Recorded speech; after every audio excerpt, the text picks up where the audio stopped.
crippled stagecoach driver waited 5 days through a blizzard. A frozen bride walked out of the snow. My left leg has been wrong for 9 years, 3 months, and however many days it's been since the snow started, and I still count them on the bad mornings the way some men count money. Knee fused crooked. Cattle thieves and a Henry rifle and a horse that rolled on me in a gully outside Carrizo Creek did that, and the company that owns the stage line did the rest, quiet as a knife, pulled me off the southern routes, the easy ones, and gave me widow's pass instead. Nobody asked. Nobody had to. A man who walks like a door, swinging on one hinge, doesn't get to pick. Widow's Pass runs 11 miles between Salt Lick and nothing, and in winter it's 11 miles between nothing and worse. I keep the way station there alone. 1 room, a stove that eats wood like it's angry at the world, a linta for the horses, and a window I've had to renail twice because the wind gets ideas. 5 days ago the sky went the color of a dead man's lips, and I knew. You live in weather like this long enough, you stop needing the almanac. I brought in wood until my arms shook, brought in the horses, brought in everything that wasn't nailed to the earth, and I waited because that's the job now. Not driving. Waiting. The Salt Lick stage was due through on the 2nd day of it. It never came. By the 3rd day I'd stopped listening for it and started listening for something worse, for nothing at all, which is its own kind of sound out here, a silence with teeth. I want to tell this part slow, because it's the only part that matters, and a man my age has learned that the parts that matter never come at you straight on. There's a bell I rigged outside the door years back, more for the horses than for people, since people mostly don't come down Widow's Pass on purpose. On the evening of the 4th day, with the lamp turned low to save oil and my leg propped up the way it likes after dark, that bell rang. I sat there a second not believing it. Then I got the rifle, because 4 days of storm make strange men do strange things, and I went to the door dragging my bad leg like always, hating the half-second it costs me, and I opened it into a wall of white. She was on her knees in it. Not fallen, kneeling, like she'd decided that was as far as her legs were going to carry her, and she'd made her peace with the spot. A coat that wasn't built for this country. A carpet bag still gripped in one fist, like letting go of it might let go of everything else too. Hair frozen stiff at the edges where it had come loose from a bonnet that wasn't doing its job anymore. I didn't ask her name. You don't ask a freezing person their name first. I got her inside, got the door shut against the wind, which fought me on it, and I got her down by the stove and started peeling that wet coat off her before she could so much as form a word, and her hands were already past shivering, which is the bad sign, the sign that scares me more than the shivering ever does. Stage, she got out. 1 word, her lips barely moved around it. Tipped. A small nod, eyes half shut. Others. She didn't answer that one, or couldn't, and I let it sit, because there are questions you ask a half-frozen stranger and questions you let the morning answer. I want to say I knew right then what she'd come to mean to me, but that's not how it works, not really, no matter what the songs say.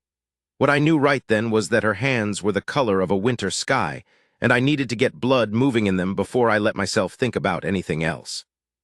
I'd seen frostbite take fingers off a man at Carrizo Creek post once, watched the doc do it with a knife no bigger than my thumb, and I was not going to watch that happen in my own station with my own stove going cold 3 feet away.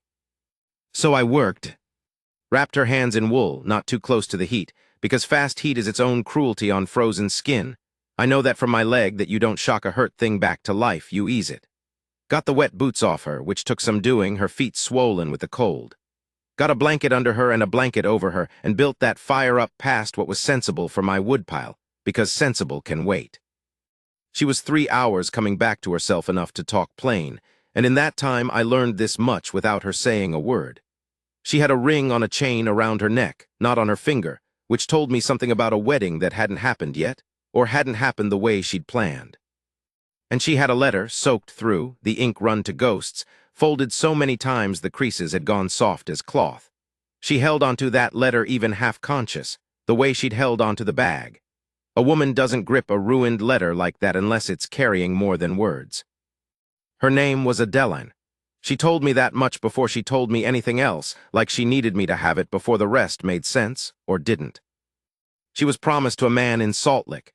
May lord or bride, though she didn't use those words exactly, she said arrangement, said it careful, like the word cost her something.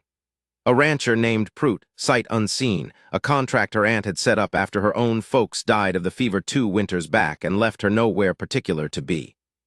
The stage had been 3 hours from Salt Lick when the wheel went into a drift wrong and the whole rig went over on its side in the dark. And the driver, a young fellow, Tom called her, I knew him some had told her, and the one other passenger, an old drummer headed for Tucson, to wait by the wreck while he went for help. He never came back. She didn't know if that meant he'd frozen somewhere on the road or found shelter and just couldn't get back through, and neither did I. And neither of us said the word that was sitting in the room with us about what likely happened to a man on foot in that storm. The old drummer had died sometime in the second night. She told me that part flat, no crying in it, the kind of flat that's worse than crying because it means the crying already happened and wore itself out. She'd covered him with what she could, and then she'd started walking, because staying meant the same as he had, and somewhere past the 2nd-mile marker she'd seen my light. I didn't tell her how close that light came to not being lit. I'd almost let the lamp go dark that night to save oil. Almost. That first night I gave her my bed, the only real bed in the station, and took the floor by the stove with my bad leg stretched out the way it has to be or it locks up on me by morning, stiff as a fence post. I've slept on that floor plenty of winters. Never minded it less than I did that night, knowing there was a person breathing 11 feet away who wouldn't have been breathing at all if that bell hadn't rung when it did. 5 days we waited out that storm together. I want to tell you what those days were because they weren't romance, not the way romance gets talked about. They were her learning to trust her own feet again, walking small loops around the one room because lying still made the fear catch up to her. They were me teaching her to bank a stove right because my leg doesn't always let me get up fast in the night, and a woman needs to know how to keep a fire alive if the man who usually does it can't. They were her finding the letter had dried enough on the 3rd day that some of it could be read, and her reading it to herself in the corner with her back half turned, and me not asking because some things a man learns not to ask. She asked me about my leg on the 2nd day. Most people don't, not straight out, they look away, and they talk around it like it's a hole in the floor they're stepping over. She just asked, "What happened to your leg?" I told her plain. Cattle thieves, a bad shot, a worse fall, a doctor 40 miles off who did what he could with what he had. I told her about the stage company moving me to Widow's Pass after, like setting a horse out to a back pasture once it's done useful work. I hadn't said that out loud to another living soul, the back pasture part, not even to myself most days, and saying it to her felt like setting something down I hadn't known I was carrying. She didn't say she was sorry. I've had my fill of sorry over the years. Sorry doesn't fix a knee or a man standing in a town that stopped seeing him as anything but the cripple who used to drive the southern routes. What she said was, "You kept this station alive with that leg. Kept it warm enough to save my life with that leg. Sounds to me like the company got the better end of that trade and never noticed." I didn't have an answer for that. Sat there a good while not having one. On the 3rd night the wind dropped enough that we could hear ourselves think, and she told me about the letter. It was from Prout, the rancher she was promised to, written before she'd ever set out, and in it she read me the parts that had survived, voice steady like she was reading someone else's mail, which in a way she was reading someone else's life. In it he'd laid out, plain as a ledger, what he expected. A wife who'd keep his house, raise what children came, and not trouble him otherwise. Not a word about her in it. Not one question asked of who she was or what she wanted. A contract dressed up as a courtship. I was going to marry a stranger's expectations, she said. Not a man, a list. I didn't say anything ugly about Prout. Wasn't my place and isn't my nature. But I'll say I understood something then about why she'd walked 2 miles through a blizzard rather than stay by a wrecked stage and wait to be found, and delivered like freight to a man who'd ordered her the way you'd order lumber. By the 4th night the storm had thinned to flurries, and we both knew the worst of it had passed, and there was a kind of quiet between us that wasn't awkward the way you'd think it'd be between 2 strangers thrown together by weather. I'd cooked beans and the last of the salt pork, and she'd taken over the cornbread because she said my hands were a disaster with batter, which they are, and we ate at the one table with the lamp between us. And she looked at me, really looked, the way almost nobody does at a man with a leg like mine, like she was taking in the whole of me and not just the part that limps. "You waited 5 days for a stage that wasn't coming," she said. "Didn't you?" "Wasn't sure it wasn't coming." "You knew by the 3rd day?" "I could tell." You kept that lamp burning anyway. I didn't answer that one either, because the true answer was that I'd have kept it burning a month if I had to, not for the stage, not anymore. But I wasn't going to say that on the fourth night with her engaged on paper to another man 11 miles off. The storm broke clean on the morning of the fifth day, sky scrubbed blue and hard, snow up past the Linta door, and I knew Salt Lick would be sending someone soon as the road opened, because a missing stage gets noticed even out here. We had maybe a day, I figured, maybe less. She spent that morning quiet, sitting by the window watching the light come back hard off all that snow, the letter in her lap, not reading it, just holding it the way you hold a thing you're about to decide something about. Near midday I heard horses. 2 riders, breaking trail slow through the drifts, and through the window I could make out one of them was a heavy-set man in a good coat who sat his horse like he owned the ground it stood on, and I knew without being told that was Prout come looking for his property. Adeline stood up from the window, didn't rush, folded the letter once more, careful, and set it on the table, not in her bag. "I'm not getting on that horse," she said, not to me exactly, to the room, to herself maybe, settling it. I told her it wasn't my place to tell her what to do about a contract her aunt had made. I told her Prout likely had a legal claim to raise a fuss over. Money changed hands probably. And a station keeper with a bad leg and a back pasture job wasn't much of an argument to put up against that kind of fuss. She looked at me, then the way she'd looked at me over the cornbread, only steadier. "I didn't say I needed an argument put up for me," she said. "I said I'm not getting on that horse. There's a difference, and I'd thank you to let me be the one making it." The riders pulled up outside, and Prout got down off his horse, moving like a man used to things arranging themselves around him. And he came to the door already talking before I'd got it half open. Something about contracts and the company owing him for the delay, and where in damnation his bride had got to.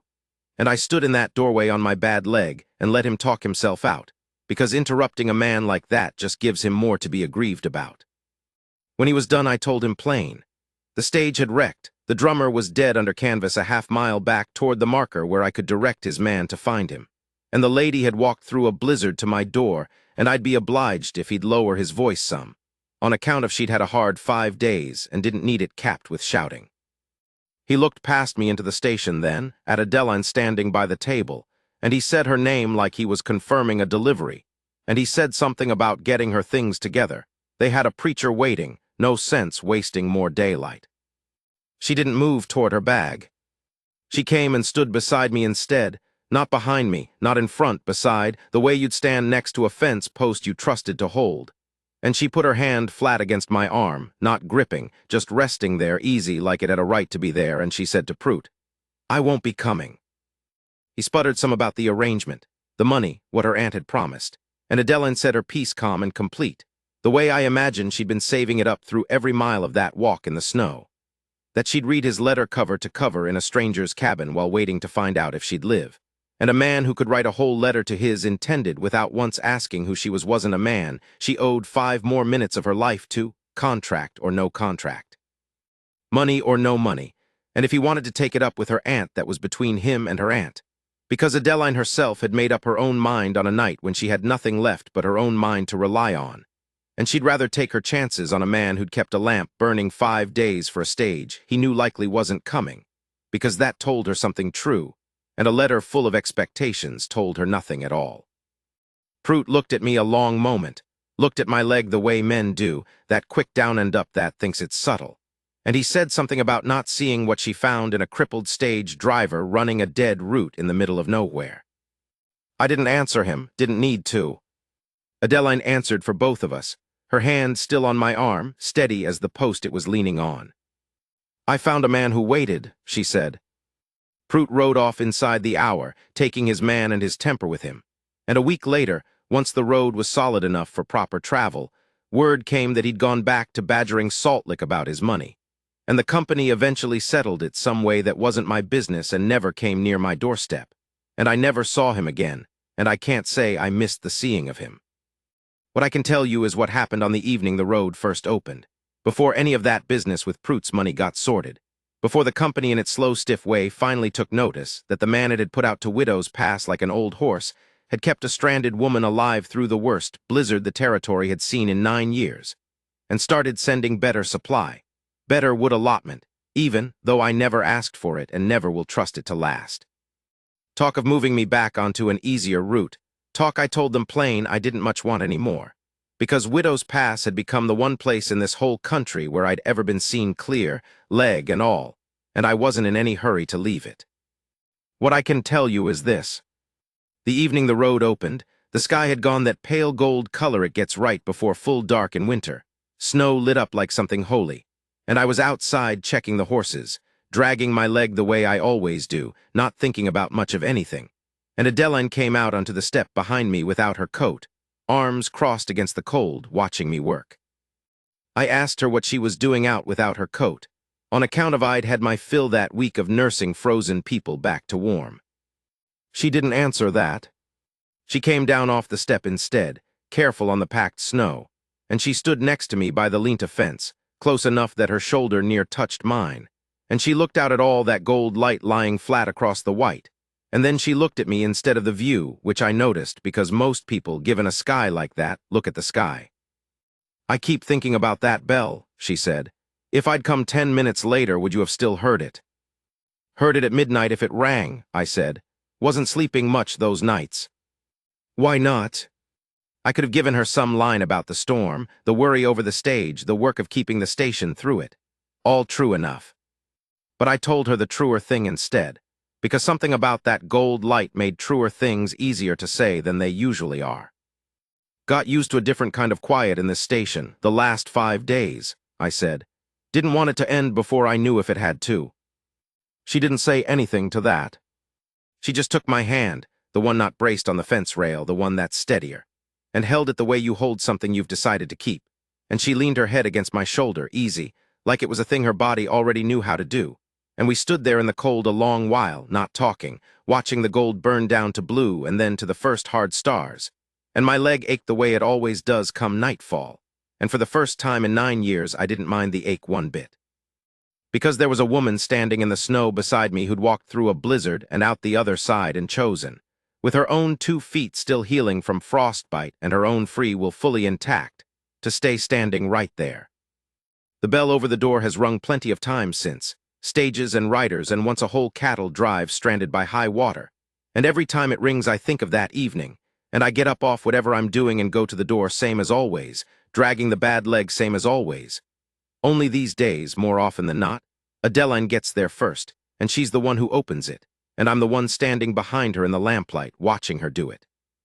Thinking that of all the things that storm took from this country, it left me the one thing I never thought a wrecked-up old driver on a dead route had any right to expect.